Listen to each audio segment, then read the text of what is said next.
Buenas tardes para todos. Les voy a hablar en esta presentación sobre lo que fue mi tesis de maestría sobre la implementación del modelo Open Listen Hazard para la evaluación de amenaza por avenidas torrenciales con un enfoque en Colombia. Primero que todo es hablar de la importancia actual de la evaluación de amenaza por avenida torrencial, principalmente porque son fenómenos muy frecuentes que se han vuelto más destructivos en Colombia.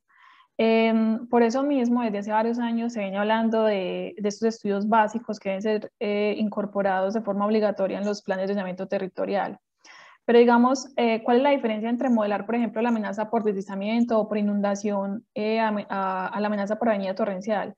Y es que la avenida torrencial es un fenómeno multiamenaza que incluye la interacción de varios fenómenos. Normalmente para la evaluación de la amenaza se utilizan modelos con base física que hasta ahora venían modelando esos fenómenos de forma individual. Y estos modelos dependen mucho en datos de entrada para generar resultados confiables. Entonces, digamos que la gran ventaja de este modelo Open Listen Hazard es que es un modelo integrado multiamenaza. ¿Qué quiere decir esto? Que modela las interacciones en tiempo y espacio de varios procesos. Entonces, en esta gráfica están todos los procesos que están incluidos dentro del modelo Open Listen Hazard. Digamos que el modelo se pone a correr bajo un escenario de un detonante que puede ser lluvia o una aceleración sísmica o ambas, y con una parametrización de las propiedades hidrológicas y geotécnicas del suelo. A partir de ahí, el modelo empieza a modelar todos estos subprocesos que pueden agruparse entre procesos hidrológicos, de cómo se mueve el agua de lluvia en el suelo, cómo se infiltra y de esta agua cuánta termina en escorrentía. Luego la parte de transporte de sedimentos, que modela cómo se comportan las partículas individuales de sedimento, ya sea en el suelo o que van siendo arrastrados por el cauce. Luego está la modelación de la estabilidad de laderas, que se conecta con la parte hidrológica y el transporte de sedimentos. Y finalmente está la parte donde se combina esa parte hidrológica de la inundación con el volumen de material proveniente de los deslizamientos y de la erosión del cauce, y se combina todo con ecuaciones de flujo que calculan la reología del flujo y cómo se mueve hasta llegar a la zona de depositación final. Entonces, el objetivo principal de este estudio es analizar qué tan idóneo es utilizar este modelo para calcular la amenaza por avenida torrencial como insumo para los planes de ordenamiento territorial. Y entender qué limitaciones puede tener el modelo al usarlo en el entorno colombiano, principalmente en términos de la calidad y la cantidad de información que hay disponible en muchos de los municipios del país. Las preguntas principales que se plantearon son, primero, si es una herramienta adecuada para usar en esas áreas de información limitada, y digamos qué tanto se ve comprometida la precisión de los resultados cuando se varía la calidad de los datos de entrada. Entonces, la metodología que se siguió fue la siguiente. Se escogieron dos casos de estudio, que son las avenidas torrenciales de Salgar de 2015 y de Mocoa en el 2017, que son como las mejores reportadas que tenemos acá en el país. En el caso de Mocoa, porque es una ciudad más grande y porque se levantó bastante información detallada después del evento, se utilizaron dos conjuntos de datos para modelar. El primer conjunto de datos incluyó toda esa información detallada que, digamos, en Colombia uno podría esperar que tuvieran las ciudades, y se creó paralelamente otro conjunto de datos de baja resolución utilizando solamente insumos que están disponibles a nivel nacional y que uno podría esperar que se asemeje a la cantidad y la calidad de información que tienen municipios más pequeños o en zonas más retiradas. Y la segunda zona de estudio, que es Salgar, de este evento, pues ya que fue en una zona más rural y que no se tenía mucha información detallada, solamente se modeló utilizando un conjunto de datos de baja resolución. Después de preparar los datos, entonces se utilizó el modelo OpenListen para modelar los eventos respectivos. La modelación se hizo con el fin de evaluar la sensibilidad de varios parámetros de entrada, calibrar el modelo para el caso de estos eventos y finalmente para evaluar el desempeño del modelo con cada uno de los conjuntos de datos. Finalmente, los resultados que se pretenden conseguir son los parámetros de entrada que son más sensibles, cuáles son los mejores conjuntos de datos para modelar y finalmente tener una idea de la idoneidad de este modelo para usarlo en zonas donde no hay información de eventos pasados y donde se debe plantear escenarios de amenazas sin información pues, para calibrar los modelos. Esa es la cantidad de veces que cada caso de estudio se modeló. cambiando los parámetros de entrada siempre, tratando de mejorar pues como el desempeño. Aquí llegamos a un punto muy importante para considerar la idoneidad del modelo, y es que para las zonas de estudio grandes como es Mocoa, modelar los datos, modelar con datos de alta resolución toma mucho tiempo y esfuerzo de computacional. Por ejemplo, estos 4 días es lo que se demora el software en modelar Mocoa con un tamaño de píxel de 5 por 5 metros. A medida que se va haciendo menos detallada la resolución, obviamente el tiempo de procesamiento también va reduciendo, pero en general, como este modelo evalúa tantos procesos, es muy demandante computacionalmente. Entonces, con respecto a los resultados de la modelación para el caso de Mocoa, como el modelo evalúa varios procesos, entonces el desempeño del modelo se evaluó con respecto a los 3 procesos principales, que son la estabilidad de laderas, el runout de los flujos de ladera y la extensión del flujo o de la inundación final.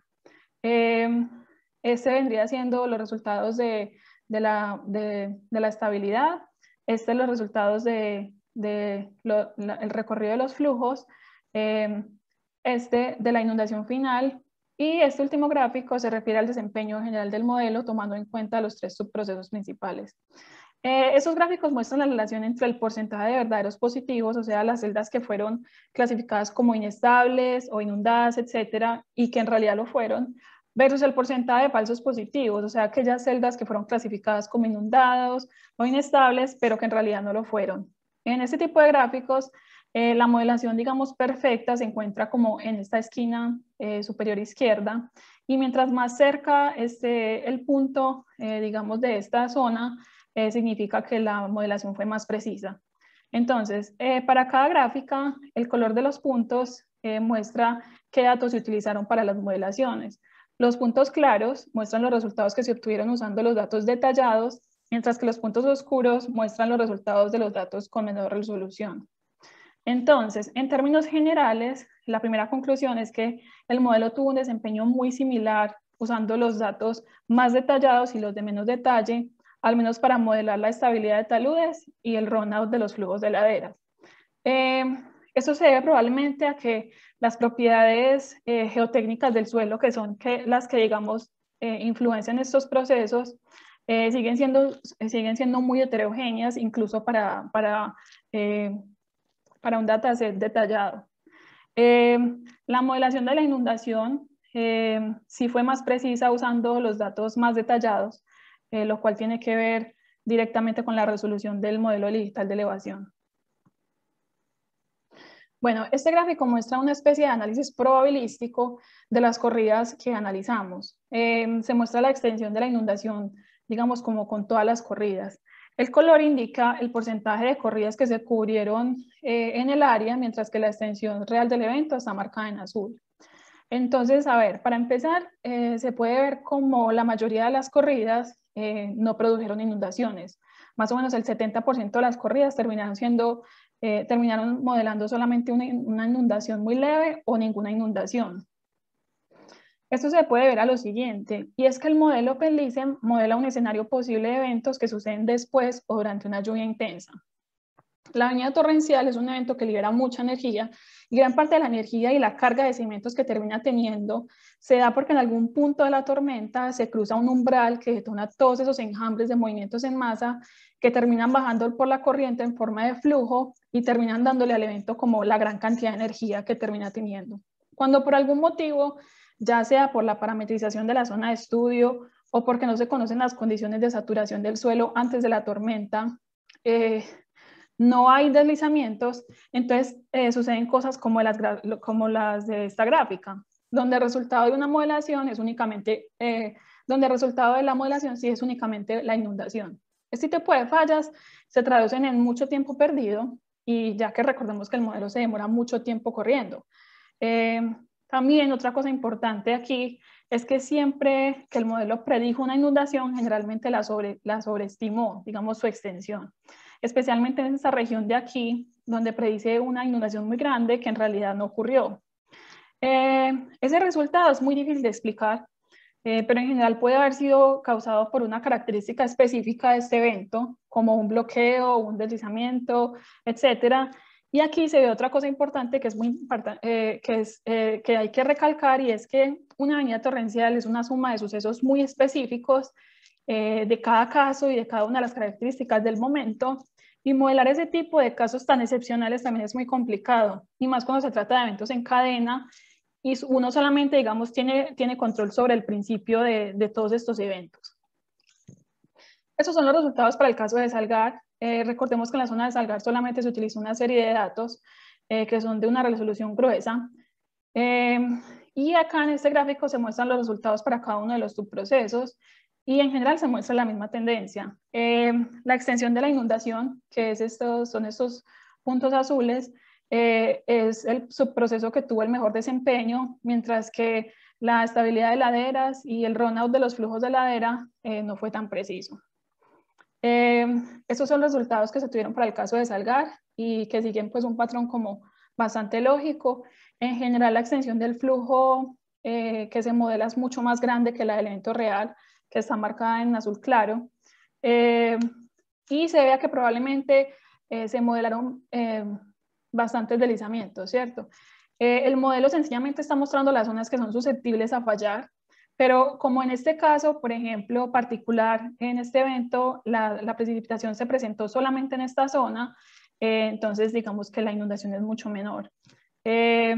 Y este tipo de eventos, por ejemplo, de dónde se va a concentrar la gran parte de la precipitación, también son muy difíciles de predecir. Entonces, las conclusiones. La principal diferencia en las precisiones entre la escala gruesa y detallada es la extensión de la inundación, pues, o el flujo final, que tiene que ver con la precisión del modelo digital de elevación. Y no hay diferencias significativas en términos de precisión para la estabilidad de laderas y el runout del flujo. Los resultados son en general lo suficientemente precisos para los estudios básicos de amenaza, porque pueden ayudar a definir las áreas que deben considerarse para un análisis muy detallado. Digamos que el resultado de estos estudios no debe ser considerado como el dictamen final, ¿sí? Deben ser estudiados más a detalle en los estudios de detalle. Sin embargo, pues la principal limitación de este modelo es que los resultados de una modelación son una suma de incertidumbres que se propagan y que tienen demasiadas variables, y que la influencia de los parámetros de calibración no es trazable para cada subproceso. ¿A qué me refiero? Esta figura muestra las interacciones entre los procesos de agua, estos azules, sedimentos, los amarillos, y de deslizamientos que modela el modelo. Y los cuadritos en negro muestran los parámetros de los que depende cada subproceso, ¿cierto? Como pueden ver, cada parámetro normalmente no influye en uno, sino en varios procesos. Entonces, ¿qué pasa? La calibración de los parámetros es muy difícil porque pueden influir en el resultado de varias formas, y rastrear su influencia se vuelve muy difícil. Por ejemplo, supongamos que yo aumento la porosidad del suelo, ¿cierto? Yo hago una modelación y me doy cuenta que la extensión de mi inundación es demasiado grande, ¿cierto? Entonces, ¿yo qué hago?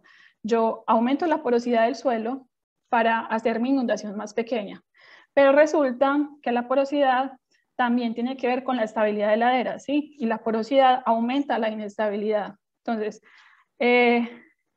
se generan más deslizamientos que al final generan una extensión del flujo mayor, ¿sí? Entonces son como a veces efectos que se contrarrestan y que son muy difíciles de trazar al final cómo influencian cada uno de los procesos. Por eso es que por ahora lo que muestra este estudio es que usar el modelo Penlisem o en general modelos integrados en Colombia no parece ser muy idóneo.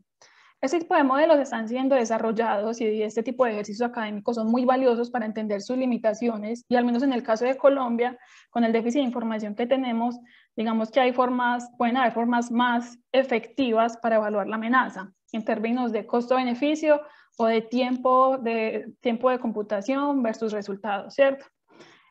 Por ejemplo, algunas de esas estrategias puede ser usar modelos consecutivos basados en la física, que es la metodología que sugiere, por ejemplo, la guía metodológica que lanzaron hace poco el Servicio Geológico, donde se sugiere usar varios modelos de forma consecutiva.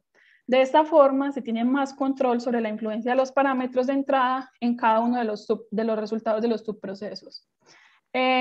Cuando haya mucha incertidumbre sobre los parámetros de entrada, otro enfoque que es útil es utilizar modelos de base física, pero con un enfoque probabilístico, es decir, algo parecido a los que yo les mostré, donde modelé muchas veces con muchos parámetros y me dio un mapa donde se puede ver más o menos, apreciar como dónde es más probable que sucedan estos eventos, ¿cierto? Y finalmente, en zonas donde la información sea muy escasa, una buena estrategia sería volver a como regresar a lo básico, que es utilizar la modelación hidráulica, que sí tiene muchos inconvenientes y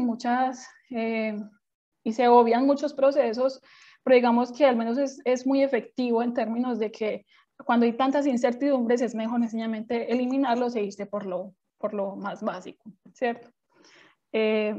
Bueno, creo que eso es todo. Muchas gracias. Y aquí estoy por si tienen alguna pregunta.